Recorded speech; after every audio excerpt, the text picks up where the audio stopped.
எப்படி Canara bank new ATM கார்டுக்கு pin set பண்ணுறதுன்னு தான் பார்க்க போகிறோம். இதுக்கு நீங்கள் கனரா பேங்க் ஏடிஎம் எங்கே இருக்குதுன்னு பார்த்து வச்சுக்கோங்க. அப்புறம் அந்த அக்கௌண்ட்டோட லிங்க்கான மொபைல் நம்பர் உங்கள் கையில் இருக்கணும். இது ரெண்டும் வச்சு எப்படி பண்ணுறதுன்னு பார்ப்போம்.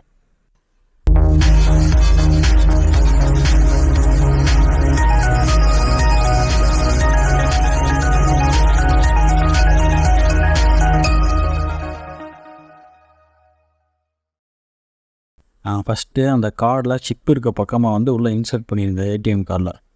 அதுக்கப்புறம் உங்களுக்கு லாங்குவேஜ் காட்டும். அந்த லாங்குவேஜில் கீழே கடைசியாக க்ரீன் பின்னேன்னு இருக்கும். இதில் ஒழுங்காக தெரியலை, அதை செலக்ட் பண்ணிடுங்க.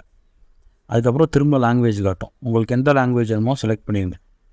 செலக்ட் பண்ணிட்டீங்கன்னா அடுத்து ஜெனரேட் ஓடிபின்னு ஒரு பட்டன் இருக்கும், அதை அமுக்குங்க.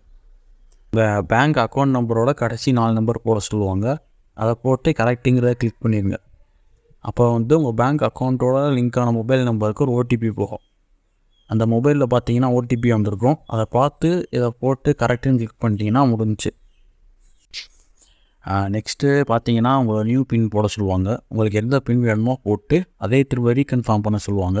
உங்களுக்கு எது வேணுமோ போட்டு ஓகே பண்ணிட்டீங்கன்னா அதுவே உங்கள் நேரத்தில் ப்ராசஸ் ஆகி பின் சேஞ்ச் சக்ஸஸ்ஃபுல் அப்படின்னு சொல்லி வந்துட்டு உங்களுக்கு ஒரு ரிசிப்ட்டும் வந்துடும். உங்களுக்கு இதுக்கு மேலே செக் பண்ணணும்னா நீங்கள் திரும்ப போட்டு இந்த பின்னை போட்டு ஒரு 100 ரூபா வேணால் எடுத்து பார்த்துக்கலாம். நம்ம பண்ண ஸ்டெப்ஸ் எல்லாமே அந்த ஏடிஎம் கார்டு அந்த கவர்லேயே கொடுத்துருப்பாங்க. டவுட்டாக இருந்தால் நீங்கள் அதையும் பார்த்துக்கலாம். இந்த வீடியோ உங்களுக்கு யூஸ்ஃபுல்லாக இருந்தால் லைக் பண்ணுங்கள். இன்னும் இது மாதிரி நிறையா யூஸ்ஃபுல்லான விஷயங்களை தெரிஞ்சுக்க சப்ஸ்கிரைப் பண்ணுங்கள்.